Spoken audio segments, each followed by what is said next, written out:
like to introduce Igor Stoyanov from VMware, the man who personally worked with Martin Fowler himself, and he will give more information about the topic and himself. Thank you, Igor. Thank you. The presenters. Hello, everybody. Is it working? I guess it's working. So my name is Igor Stoyanov. I recently moved to the dark side, so now I'm Director R&D in VMware, responsible for cloud automation platforms. But just a few months ago, I was the Chief Technical Architect of cloud automation platforms. So the talk would be based on the evolution of enterprise product built with microservices for a few years. The good part is that we are still successful, so this will continue. The bad part is that we are still successful, so we have to deal with the issues that we introduced. So this is going to be a lot of things that I'm going to talk about this in the presentation. Now, before I start, there are a few problems with this time slot. I want to raise them before I start talking. First of all, I had to follow John, which was a mind-blowing speaker and presentation. So it's going to be very hard for me to follow such a high level. Second of all, the biggest problem is that actually it's before lunch. So everybody was going to be, when it's going to finish. So I will try to be kind of concise and finish earlier. But I wanted to point a few things that John mentioned, that the two talks are very, very different, but when you step back one step back, it looks like they are talking about the same thing, because the architecture that I'm going to talk about, it's all about organization, all about how teams are organized, and it's not so much about technology. Well, there is a lot of technology, but the business drivers to get to this technology is about the enterprise organization, what the enterprise are trying to deliver. So in this respect, the talks are very similar, but you will not see any similarities between the two. And a few things that John mentioned, that we lost as an IT enterprise architect, we lost the connection with the CEO, and this is definitely true. But a few things that are happening right now, and this is what is bringing this architecture to the front, is actually we now start talking to the CEO again, because there was a very popular blog post a few years ago in the Silicon Valley, "Software Eats the World." And this is happening all over the industry, the banks, the taxi companies, whatever industry you can think of, the software is now becoming the competitive advantage. So now the CEO are really interested to hear what we have to say. So this is a change that is very good in our direction. And a lot of other drivers are making this architecture quite interesting in this moment. And by the way, as John said, there is nothing new. So nothing is new here. It's just we are putting it in different contexts and looking from a different perspective. And we want to update our resumes, of course. So, so I started already. Why we are going to microservices, it's not that we decided, well, we are tired of the old way. There was a lot of business drivers that push into this direction. And one of the first driver was actually the cloud. And the people start using the services outside of the enterprise. The enterprise users start using services like Gmail, Amazon, buying books and stuff, and all other examples, Facebook, everybody is familiar. So they start requesting the same capabilities of the enterprise products as end user products that are, the consumer products that are served in the industry. So this was one of the biggest reasons, the demand, the level of acceptance of some software system become much higher. Of course, we had to change something. We cannot continue with the old architecture, with the old process, and deliver much different products. The same thing is about availability. Usually, many years ago, enterprise was okay to take Saturday, the whole Saturday, or like the whole weekend off maintenance. If the application is down for 1-2 hours, this is okay. Again, the enterprise users went in the consumer space. They saw that this is not happening there, so the demand raised again. So this was another thing.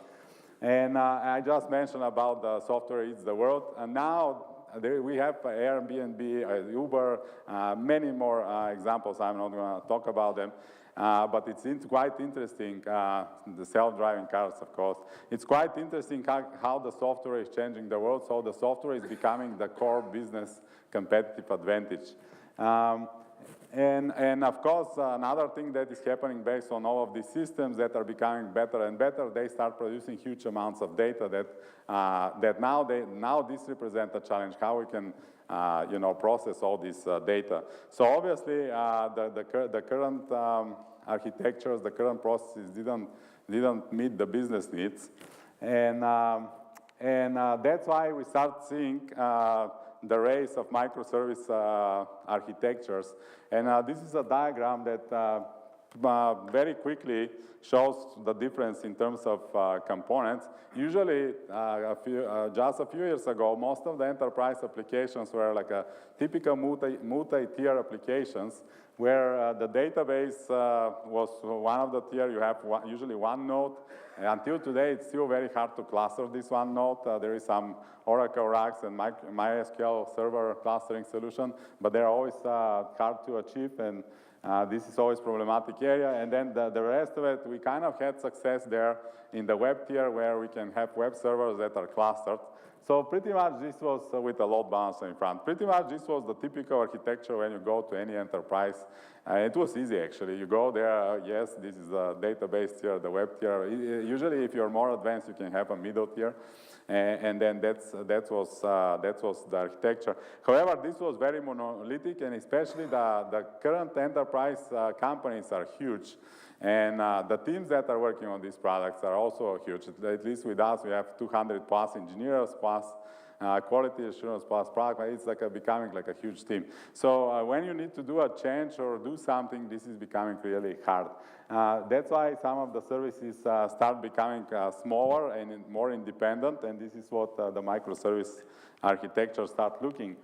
But why we try to do these small services, more smaller functionality, lighter weight, and so on? Well, these are some of the drivers. Basically, the first thing is fast release cycle. This is all about the business wanting more features, software being competitive advantage. So we wanted to release features much faster. So we really need fast release cycle. Now, in order to achieve this, if you have a monolithic application and 200 people or 500 people are working on it, it's going to take a lot of synchronization, a lot of meetings, a lot of coordination in order to release, to push the new release. There is a lot of complexity, a lot of testing have to be involved. So this was number one. We want a rapid application development, rapid application releases. Number two, and I think actually this is one of the biggest reasons, besides the first one, is all about the organizational structure. There is a very famous law that says the architecture will mimic how the organizational structure is structured. So this is always true, and actually you can see it in every enterprise product. Depends on how the teams are geolocated or what kind of org charter they have. The architecture mimic very, very much the organizational structure, and this was considered as a problem. However, the new way of looking at the microservice saying this organizational structure will be always very decoupled. It's going to have sometimes different priority. The alignment would be very hard to achieve. I mean, full alignment, you always need some alignment. It would be very hard to achieve. So why we don't design the architecture with the organizational structure in mind? And as I mentioned, most of the enterprise companies become global. There was a very famous book in 2000, The World is Flat. Now nobody pay attention to this, but just like 10, 15 years ago, this was considered unthinkable. So now the world is flat, the enterprise organization is huge, the teams that are working are very big. So we know that the organizational structure would be very geolocated, multiple geolocation is going to have multiple different organizational structure and so on. So we have to take this into account when we design application. And this is where, again, the microservices separating a small business functionality per team is very handy. And then scaling and availability. You're looking at one monolithic application, it's very hard to scale it because there is a lot of functionality there. For example, you have transactional data, you have reporting capabilities, you have some kind of a streaming data. All of these types of capabilities or architecture can be scaled, but in different way. So if you try to scale them all at the same time, it's almost becoming impossible, because what is working for one side, for example, reporting, taking a lot of data and manipulating or getting some result like a Hadoop, the scales are, how you scale it is very different than how you scale like a concurrent transaction, high availability and all of this. So if you try to scale monolithic application, it's becoming quite an impossible challenge. So that's why the idea is, if you separate these two different modules, is it going to be better to scale them all separately with different techniques to scale them? So scalability and availability was a huge push into this direction. Now, this is actually, this is very interesting about distributed systems. It's like in the beginning, most of the, as a developer and architects, when we start designing, we somehow accepted that it's one unit that is on one machine and things like this. And when Sun in the 80s, or I don't know when, they said the computer is actually the network, everybody was like, what they are smoking or something like this. It was very interesting to understand what they meant by this. Today, I don't think somebody is confused about this, that the networking, everything is distributed these days. And actually, the moment when you put the database on one machine and the web tier on another, now you're living in the distributed world. Martin Fowler had a great article about distributed system, and I like the rule number 1. If you can avoid them on any cost, because distributed systems are coming with a lot of challenges that actually we cannot solve. Even today, we cannot solve. And this is where the CAP theorem, CAP, consistency, availability, and partitioning coming to place. Actually, we come up with the theorem here that you can choose 2 of the 3 that you can solve, but not all 3 at the same time. So basically, the distributed systems are still not solvable problem. Of course, the industry is trying like crazy to solve it, but it's proven that right now with the current technology or current set of thinking, we cannot solve this problem. So in the moment you go to distributed system, you need to change the architecture, you need to start thinking differently. And then, of course, about the microservice, some kind of a components. And in the industry, from the beginning, and IBM here, the leaders, we all wanted to create some kind of a reusable component and like a Lego pieces. It looks like very attractive idea. You have components that are isolated, encapsulated. They have a very clean interface. I don't know, I'm working quite a lot of years. It's still very hard to achieve, almost impossible, but this is the goal. This is where we always want to go. So having some small services, microservices, look like we're going in the same direction that we want to go. And of course, the performance and scalability and data separation. This is similar to scalability. This is where the relational database and NoSQL database start playing. So the relational database is very good for monolithic application because the whole data is there. Of course, we saw they have limits, and the limits are quite high, but they still have limits. So if you really want to continue scaling, you have to start separating the data based on some kind of a business logical units, or this was also very well addressed in the believable book by Erin Evans in 2004, Domain-Driven Design. He called it a bounded context. So the data have to be co-located, the related data in one place, and then the rest of the data should be in another place in order to be able to easily work with it, scale, and so on. So these are all the things that are pushing the thinking to go into microservice architecture. And now there is like always the question, is this the new thing that is the best thing? And monolithic architectures are not good? Well, the answer in the software industry is there is no silver bullet. Everything has pros and cons. And by the way, in architecture, one lesson that I've learned, if you don't tell me the pros and cons of any solution, then I stop listening. If you just tell me this is the perfect solution and there is no any negatives. So everything has pros and cons. In one context is good, in another context is not so good. Even the context that is good, you are sacrificing something. You gain something, but you sacrifice something. So again, monolithic versus microservices, both have pros and cons. The graphic that you cannot read very well, I'm going to try to explain it. It's actually, I took it from I steal it from Martin Fowler's site. It's, the blue line is the microservices, the green line is the monolithic architecture, and it's showing here the blue line, the green line is actually, and this is actually the complexity and the productivity and the complexity. It looks like if the complexity is not so high and the size is not so big, the monolithic applications are actually much better in terms of productivity.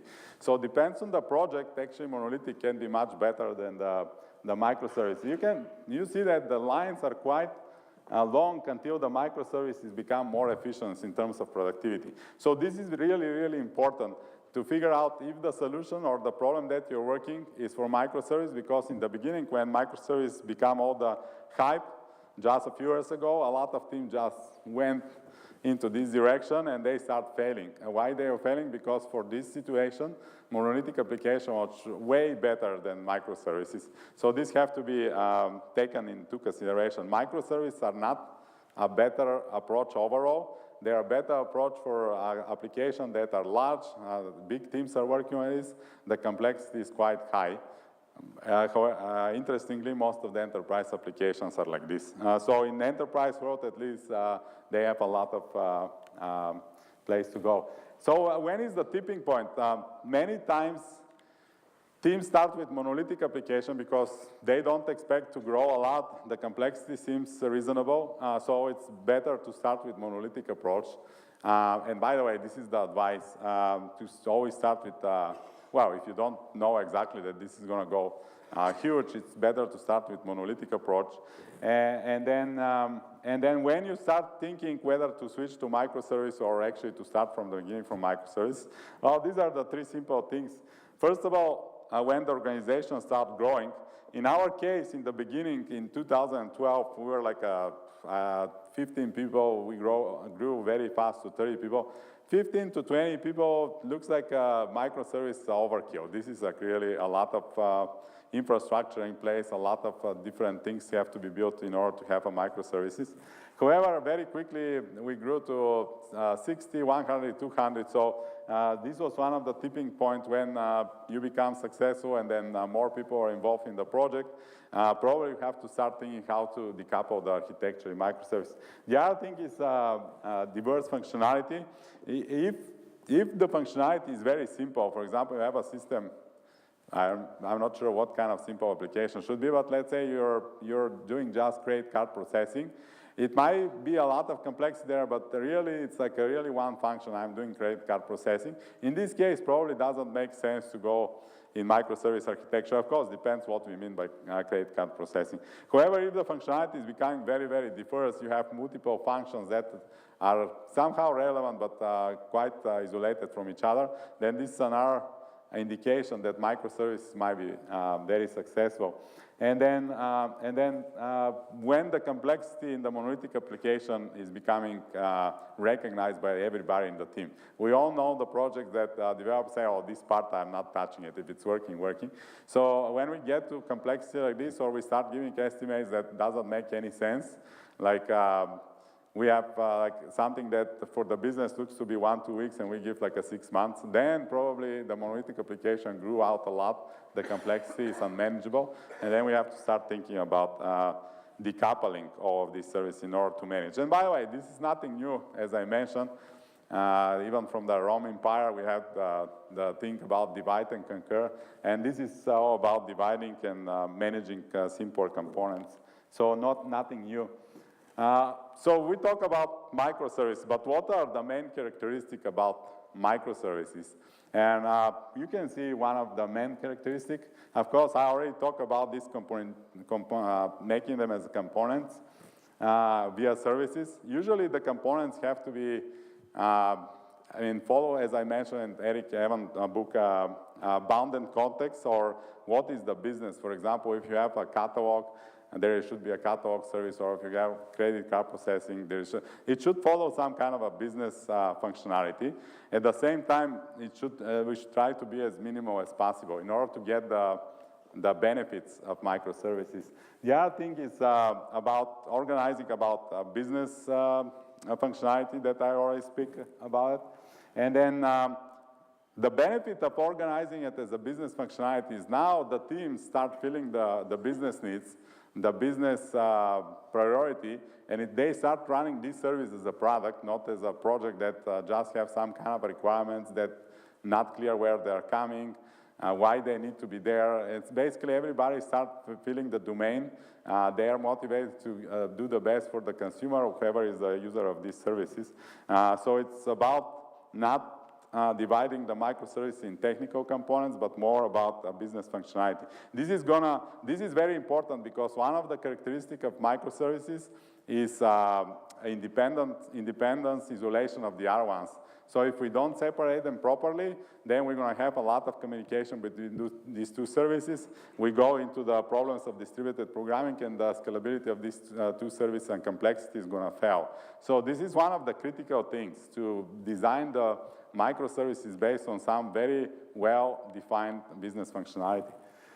This, by the way, I'm looking a lot in the industry project, discussing with people. I don't think this is recognized very well, and most of the people are just looking at the size and like I want to work on this piece, and that's why I'm going to separate as a microservice. This is one of the biggest reasons if microservices start to go failing, if they are not separated based on business, well-defined business functionality.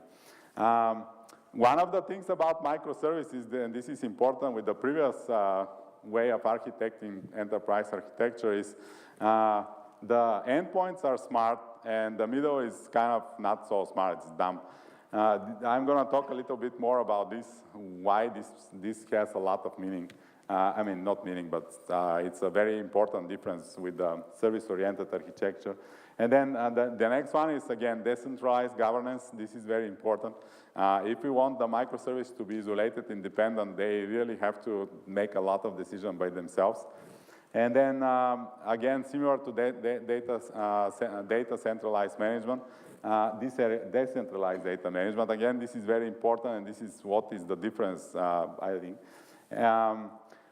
Very important is when you have a monolithic application, you have some kind of one deliverable that you deploy it, and then you test it, and everything is clear. When you have like a 20, 30, 50 microservices, if you haven't automated all of this 100%, you have a lot of kind of challenges to deliver this project. So microservices without automation is no-go. Automation is number one. This is becoming part of the functional requirements. They're usually non-functional, but now they're becoming part of the functional requirement to be able to automate everything and to release the service very often. And then design for failure, it's not so much microservice thing, it's about the distributed nature of the microservice. In the moment we go to distributed computing, failure is the successful path, success is the exception. This is always how we have to think about it. So the design for failure is number one. And then usually this is very, I like the evolutionary design a lot. A lot of time the enterprise architects would like to create a design that looks very good in a PowerPoint, like boxes and covers, and everybody is very impressed. However, if we try to design everything up front, I mean, we all have seen how this goes. First, it takes a lot of time. Then after that, the actual implementation, it's almost nothing to do with the initial design. So evolutionary design is very important, and this is what is one of the drivers of the microservices. In this case, we can design the macro goals of the system, the macro constraints, and then we can go after that service by service to go deeper and work there evolutionary. And a few questions that I have been always asked in the last few years when we talk about microservices. Well, I'm actually glad for the first question, how big is a microservice? I'm glad that this question is not asked anymore a lot, but just 2 years ago, I think this was the hottest questions. And then some people are saying the service have to be 100 lines, and otherwise not microservice. Others were saying, well, you have like more than 5 classes. All of this is nothing to do with size or classes. It's, I'm going to repeat this many times. So about defining the minimal business functionality that could be independent service. So this is the size, well, I don't know, but it should be comparably small size. At the same time, it should have complete business functionality. And the other thing is the interesting thing, because I was quite a fan of the service-oriented architecture, and I believe that microservices are evolution of this. So the people are saying, well, this is nothing different, it's the same as the service-oriented architecture. A few things about SOA.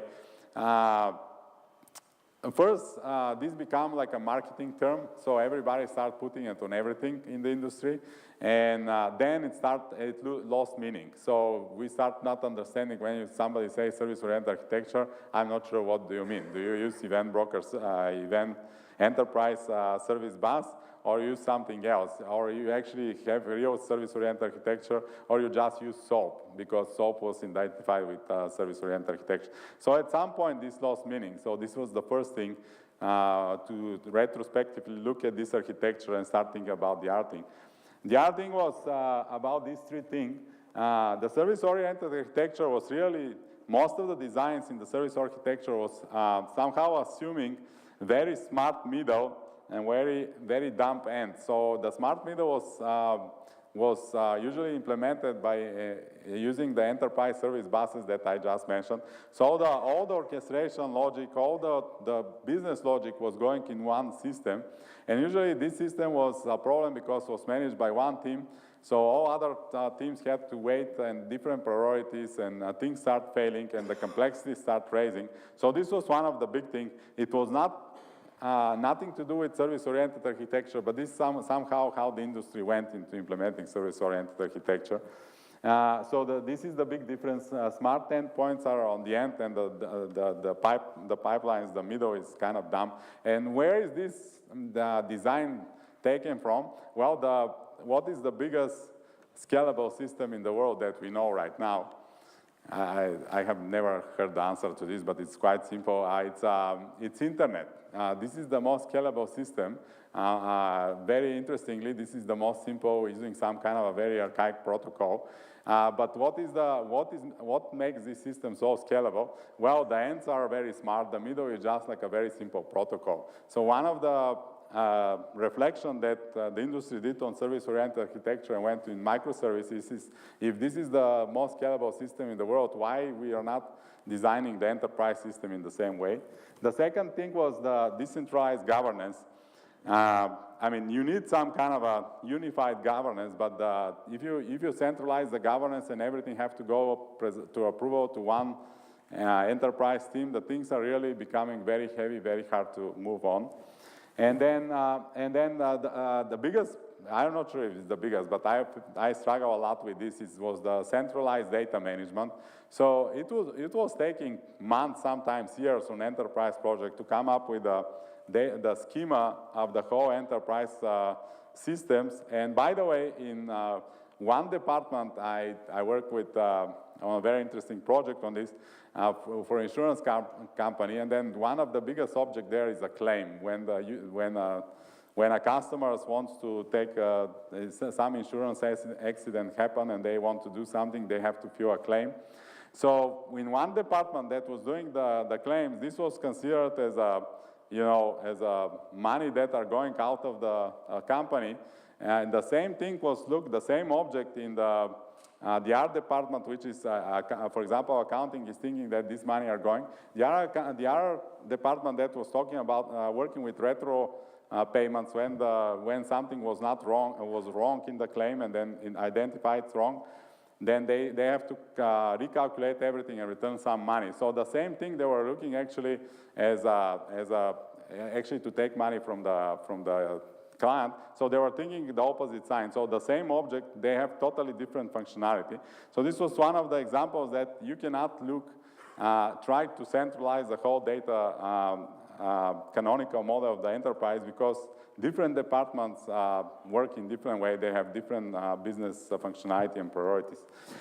So overall, and one thing that also happened was the DevOps movement. The whole idea about continuous delivery, every team to own the DevOps from the beginning to the end, pushing updates very quickly. This was not very easy in the service-oriented architecture where everything is centralized. There is a very long approval process. So although if we step back a lot from 10,000 foot, it looks like the same. You have services that are organized by business functionality. When you go in the details, actually, there is a lot of difference between the two approaches. And then microservices, I already talked a lot about these things, provide a lot of benefits and mentioned strong module boundaries. This is what attracts to us to this. It's like a very well-defined modules with very well-defined APIs. Independent deployment, just talk about it. It's really very powerful to update only parts of the system. For example, one of the microservices and not the whole system. This allows different pace to different teams. So some teams can work with faster pace. The other team could be slower pace, but this is okay. The system is evolving and everybody is working very well. And technology diversity. This is, by the way, very interesting. A lot of things change in the industry. So now, these days, we're working with different languages. And one language is very good for solving something. Another language is very good for solving something else. When you have these two similar concept in your application, it's really sometimes you struggle to solve it only with one language. So a lot of emerging trends become that you have to use the right tool for the right job. And then one of the things that is happening in the microservice architecture is that some services are written in one language, other services are written in another language, and this is okay. Some teams are more productive, or this language is very best for the purpose of the solution. So this is something that before that the architecture never allowed, or it was very hard to use multiple languages or technology.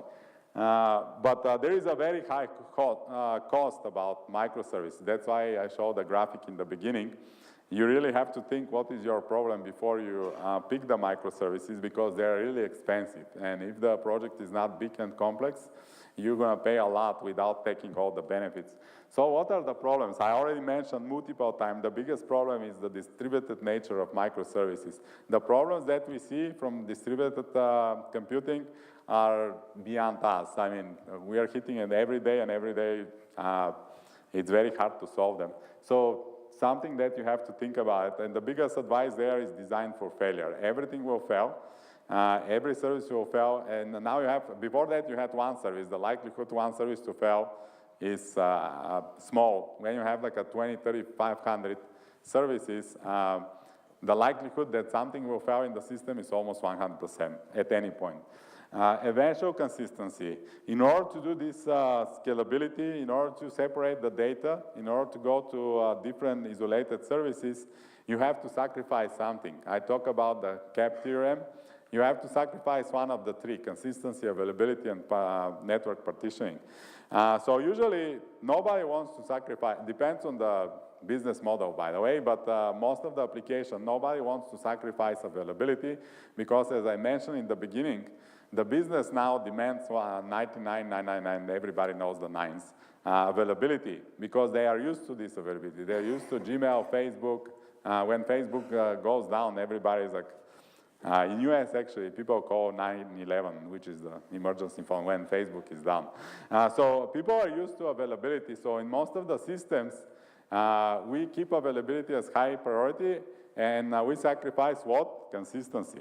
So this is now when you have to design and work with eventual consistency in mind.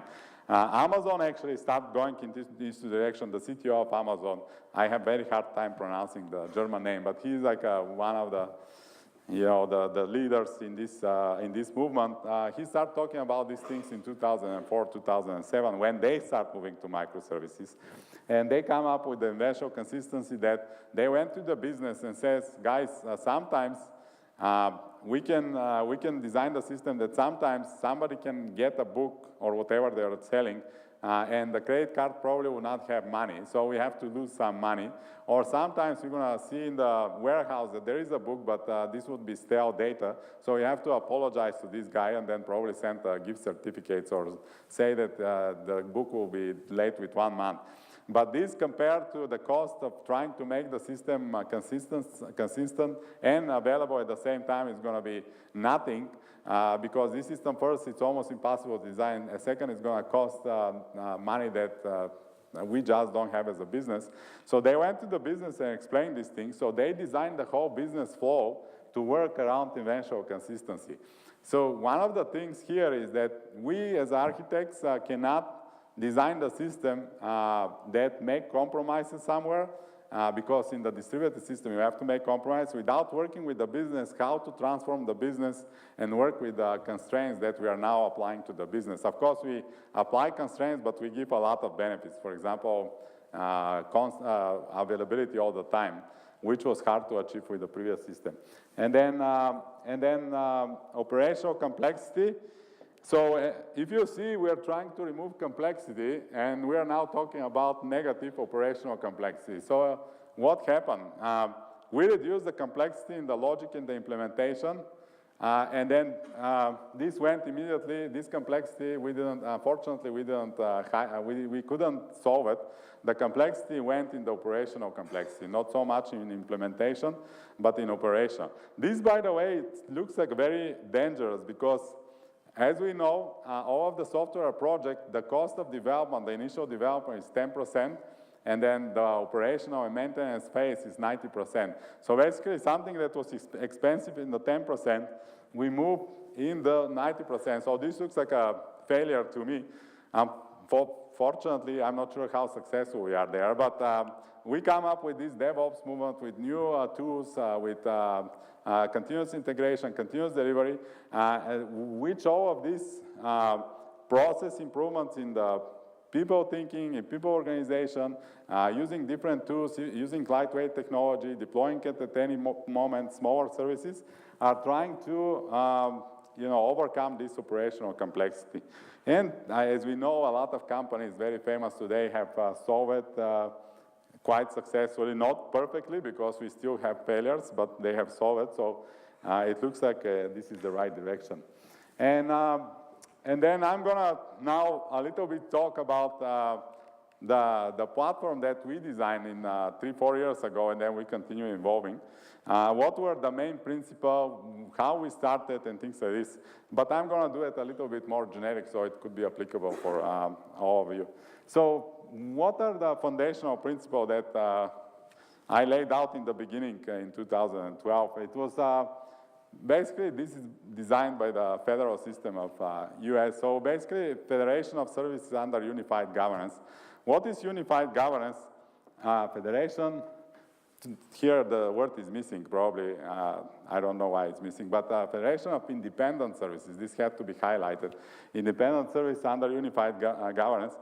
The idea is like the states in US, the states have a lot of rights to do a lot of things, but the federal government is doing some, it's mandating some governance that is handled by the federal government. What in the rest, in the microservice, this means is the service cannot talk to each other if they don't know about each other. So definitely they have to have some kind of a similar authentication mechanism. So when I'm sending some token or SAML request to one of the services, they should be able to recognize. If they don't have some way to recognize each other and to validate if this is service is the one that is saying it's the one, the whole communication between microservices will not happen. So this is something similar to like the money. So if I don't have the same money, we're going to have very hard time trading. So this is authentication have to be common, single sign-on authentication and so on. Immediately after the authentication, not mandatory, but I personally don't see how this is going to work. You need to have some kind of authorization, common authorization model. When a user comes to one service, they have to see the same authorization permission as the other service, because otherwise the data that the two services will show would be very different. So these are kind of mandatory, in my opinion, things, and this is how we design the system. We definitely have to have authentication, authorization that are the central services in this platform, microservice platform. So in the Federation of Independent Services under Unified Governance, the rest of it is all service communication via 100% REST API. This is hugely important. I cannot focus on this, how much important this has, because we are talking about deploying services in production independently of each other. Now, if we are using some private APIs, some backdoors, the other team will not know that we are using these private APIs. They will change it, and we're going to deploy it, or they will deploy it, the whole system will crash. So in order to achieve what microservices are trying to bring the benefits of microservices, the service have to go through REST into public APIs. Might be different, but right now the norm is REST APIs. And they have to be 100% backward compatible all the time. And by the way, we didn't come up with this from nothing. This was proven in Amazon for many years. They started this journey in 2004. In 2007, the CEO sent email, the CEO, not the CTO, to every employee in Amazon and says, if I see or understand that somebody is not using public REST API, or they're using private or shared data, the employee have to be considered fired right away. So the CEO is sending email about like a very concrete architecture or technical things. This is really impressive. But anyway, they had a lot of advantages of using this. They achieve a lot, so we also went in this direction. Something that we see in a lot of products, we have REST APIs. They are backward compatible. Services are using this REST API. Other parties are using this REST API. Well, the UI somehow, in order to be faster, or I don't know why, they start using some other APIs that are not public. And then this causes a lot of issues. For example, there is functionality in the UI that is not in the API. Why is this? Then this is broken. So one thing that we had to underline is not so much architectural principle, but we saw it happening over and over, that the UI also have to use this REST API. This is hugely important.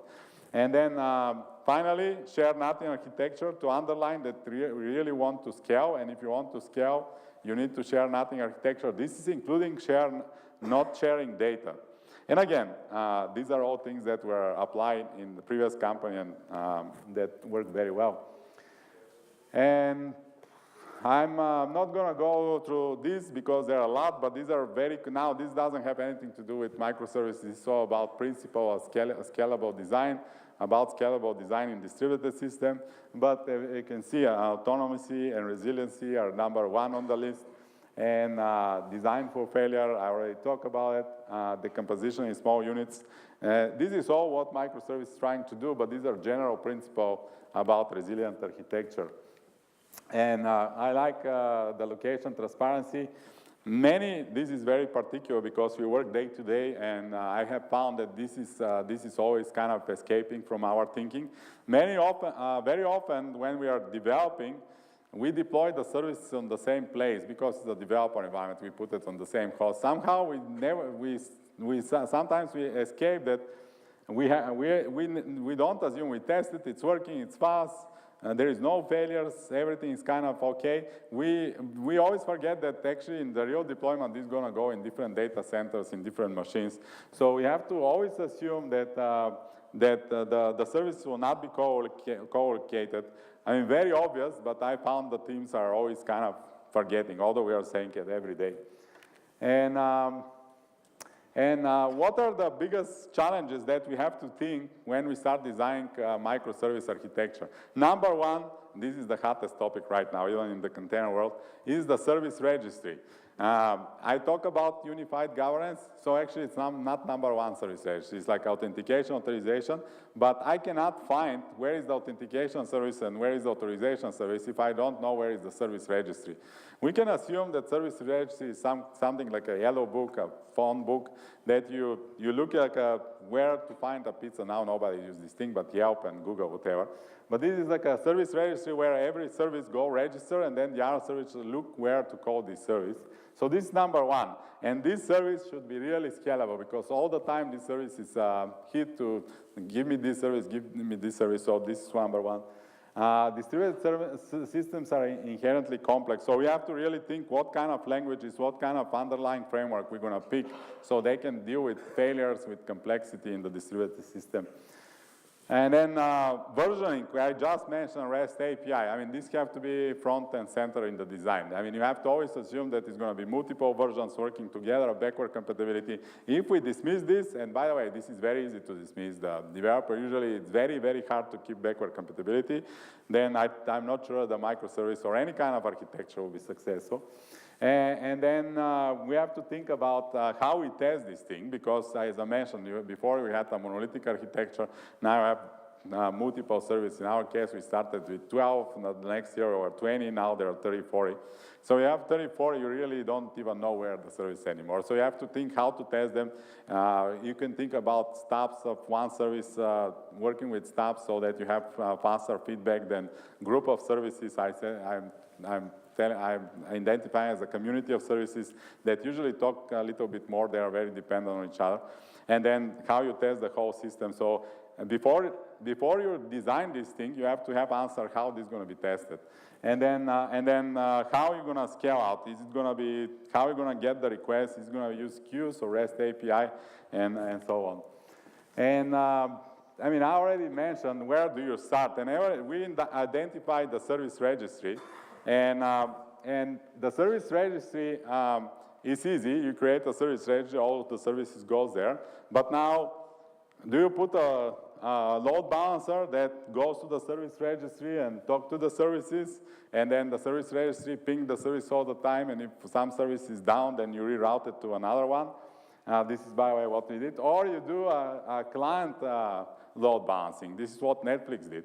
The client load balancing is it also have some benefits, because even if, well, it's achieving similar things, but the client now talk to the service and keep statistic of which service is available and which fail a lot of times. So based on this, it's making decision where to switch. So both has benefits and negatives. You have to think which approach to pick it up. The opinions are different. Some people say client load balancing is better. I think load balancing. I think you have to start with load balancing and service registry, and client load balancing in additional level of fault tolerance that is going to be very good. Of course, both of them are very expensive, so you have to think about how much time you have and what are the goals. Then the other things that we struggle when we start talking about microservices, and we have to take a decision where to use API gateway or not use API gateway. Again, both things have pros and cons. Both things have cost. For example, if you go in this approach, you really design the architecture as the internet, and as we know, this is the model, and this is something that is working. However, you have a lot of cost here, because every service now have to understand about SSL. It has to be very secure. It has to be like the public interface of your system, and so on. And sometimes this might become a performance problem, because every service talks to the other service over public network, over SSL, and so on. The other solution is to have API gateway. Now the things looks a little bit better here on the picture, but in reality, you have a lot of cost in terms of you have another level of abstraction, and this is like you have to build additional classes, additional mapping. So you might lose some performance of translating between these. So both of them have pros and cons. We personally went with this. We're experimenting with this, but I don't see something that is better than the other. Sometimes it's personal choice. And finally, it's not probably finally, but this is one of the biggest things I mentioned multiple times. You have to design how to work with failure, and especially in distributed system high scale, you design for failure, and then you realize that actually now you have another failure.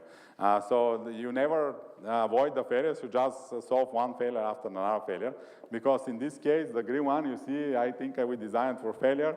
It turns out this again fell because everything is red. At some point, usually when things go wrong, they start going wrong very fast everywhere. So you have multiple levels of failure detection, they all go at the same time. So this is really hard, but something that I have to think about it. What is going to be and I already talked about the identity and the access control, which are the unified governance authentication authorization. This is something that you have to think about. The question there, whether you're going to use SAML-based authentication, which is really industry standard, is certified by all the security agencies and so on, or what is popular for the developers all out, and it's very easy to use the REST API. Very hard choice. We try both of them. All out is definitely the recommendation in terms of easy of use of REST API and developer community, but then we have to figure out how to comply with the security enterprise requirements. And for the service registry, I already talked about, it's quite interesting topic. It's a presentation by itself. And then something that is very unique to what we did, and I haven't seen it a lot, is if you just design the services to isolated and modular, but the UI is monolithic, I don't think you get any benefits from the whole microservice idea. So you have to really think how the UI have to be designed to be extensible, so every service go register and extend the UI independently during runtime in order to get all the benefits from the microservice. And this is pretty much how initially one service, when it's bring online, usually everything is registered runtime. So usually the service go to the component registry, ask where are the identity services. It goes there with some permissions, register to them, register their authorization permissions, then go back to the component registry and say, now I know how to represent myself. I want to register here in the component registry, it's registered. And then you can send some kind of events that are listening, and then at the end you register your UI extension in the UI, and now you're ready to work with the rest of the ecosystem. And this is pretty much architecture that looks today. There is a lot of common services that you have to really think. These are the most scalable and very simple. Have to be the REST API backward compatibility. And then there is like some business services that are using the common services. I'm not going to go too much in details because this is very specific to what we design. And the future directions, this is probably the last thing I'm going to talk about. The future directions are, well, we have a lot of success with this modular architecture, different teams working on different services, they're extending UI. Basically, at some point, you don't even know where all these APIs and UI, because a lot of teams are working independently. They are contributing to the same platform. However, all of these have to be deployed somewhere, and we found out that if you use some languages like Java, it's not easy to create a single JVM process per service, because every JVM process takes a lot of memory. So we have to think about how to co-locate them, how to optimize on memory usage and things like this. And we have, of course, the persistent state. We started with relational database. Now we are moving to very sophisticated replication, leader election nodes and so on, like the NoSQL movement. So we want to optimize on the data replications. And consistency is always a problem. I talk about eventual consistency. Yes, we have to think about it, but this doesn't mean we want to improve how much eventual consistency is in the system. Monitoring, tracing, and troubleshooting. This is like a nightmare at microservice. You have like 30 services the requests are going through. At least 20 of them, when something fails, you don't even know where it fails, how it came. So if you don't have a good monitoring, tracing, and troubleshooting, you're going to have a really hard time operating this system. So this is where we're focusing. And then people or processes, we are really focusing on the DevOps to optimize the service by itself, and then the big platform where all the services are submitting, and we have all the development operational processes there. And this is the next step. It's just mentioning open source from VMware, it's called Xenon. This is where the next level of the architecture we are going. With this is all I had to say. So thank you very much for your time. And I guess if you have questions, we can either take it here or during lunch. Thank you, Igor, a lot.